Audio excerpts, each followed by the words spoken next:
આ તરફ સુરતમાં લગ્ન નોંધણી અંગે અલ્પેશ કથેરિયાનું નિવેદન આવ્યું કે લગ્ન નોંધણી નિયમોમાં ફેરફારની નોંધ વિધાનસભામાં લેવામાં આવી. સરકારે હાલ મુસદ્દો જાહેર કર્યો છે.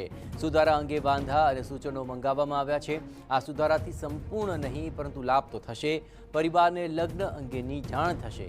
આ સુધારામાં શિક્ષાત્મક અને દંડનાત્મક કાર્યવાહીની પણ જોગવાઈ હોવી જોઈએ.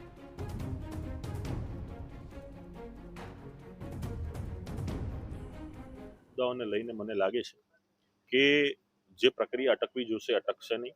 એમાં એક વાત કરી છે કે માતા પિતાનું સેલ્ફ ડિક્લેરેશન જે તે અરજદારે આપવાનું, પરંતુ જે માતા પિતાનું સેલ્ફ ડિક્લેરેશન આપવાનું છે માતા પિતાએ આપવું જોઈએ, નહીં કે કોઈ ત્રાહિત વ્યક્તિ આપે. વરવધુ તો આપશે જ કે મંજૂરી છે, પણ આની ખરાઈ કોણ કરશે?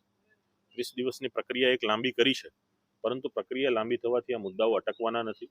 20-30% ફેરફાર થઈ શકે, પરંતુ એક 18 વર્ષની દીકરી થઈ હતી જેના ઘરે દીકરીને એના માતા પિતાને જે પ્રશ્ન સતાવે છે એ પ્રશ્નોનું નિરાકરણ સંપૂર્ણ પ્રક્રિયાથી થઈ શકે એવું લાગતું નથી. શિક્ષાત્મક દંડાત્મક પ્રકારની કાર્યવાહીઓ પણ